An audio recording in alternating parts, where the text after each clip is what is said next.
Sometimes I get asked, what does driving mean to me personally?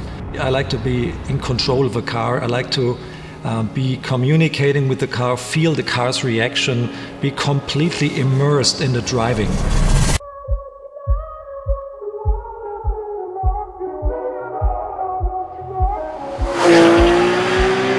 My whole senses, the sensory experience, very important for me, are melting with the car.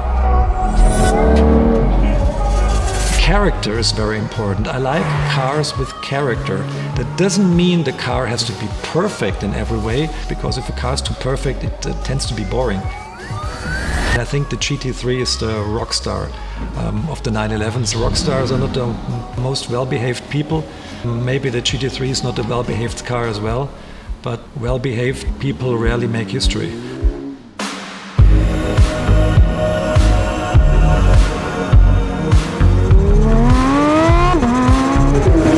So what do I look for when I'm driving a car? When is a car interesting? For me, it's all about connectivity. It's about information I get through the steering wheel, through the seat rails, through the noises the car makes.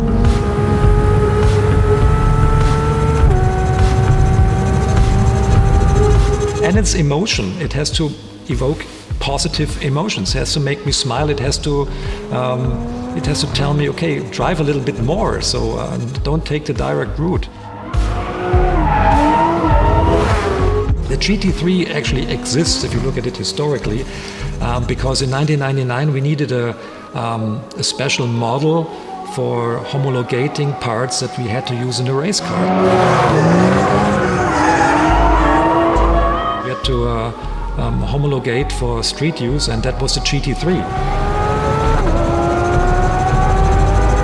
It's a 911 that's there for the enthusiast, for the one that likes to drive just for the sake of driving. So when do I know when the car is finished? Always when you change from one platform to another platform, like we do now from the 991 to the 992. You almost start from scratch, because you have to find a way to make the car feel like a GT3. We use technology for that, but technology and calculations of computers is not enough, so you have to try and test it and find the right mix of performance and emotion and communication.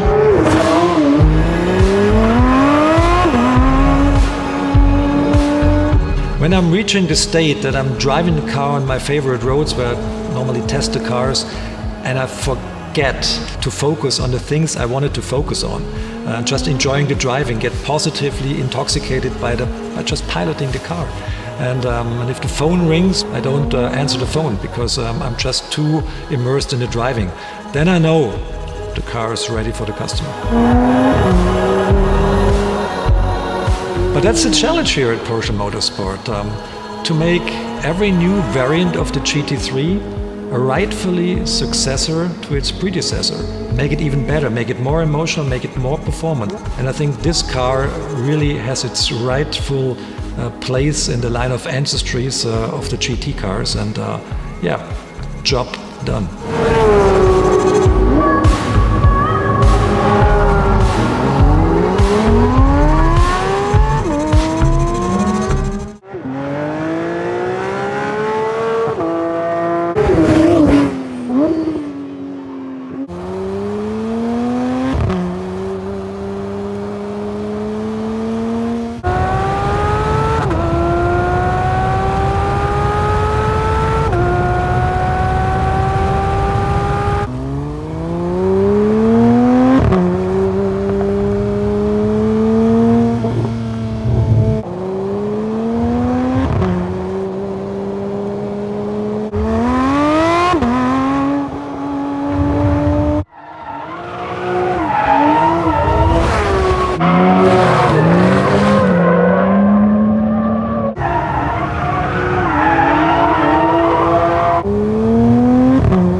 We worked especially on the efficiency.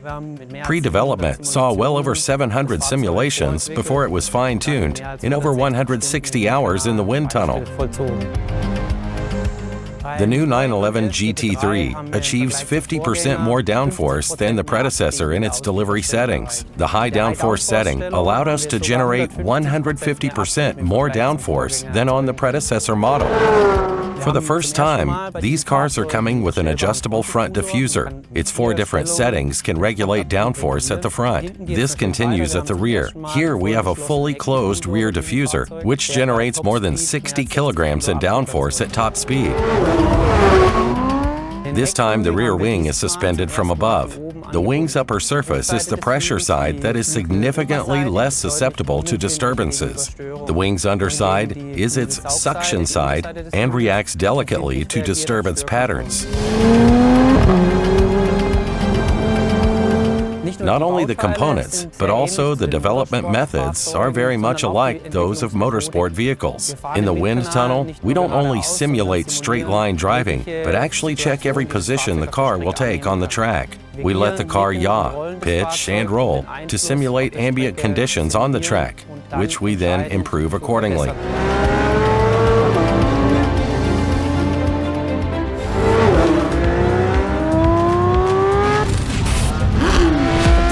The difference between a cup engine and a road engine here comes down to just 2 key components: the exhaust system and the engine control unit. The individual throttle butterflies come straight out of racing. Fitted into the street-legal car, they now provide a much better response behavior. Thus, the driver's commands are implemented instantly and more precise, which impressively underlines the very features of the naturally aspirated engine.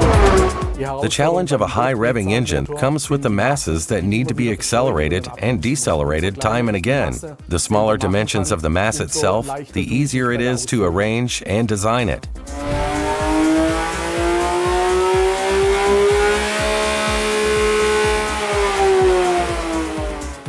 This engine really needs no sound engineering.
Aero.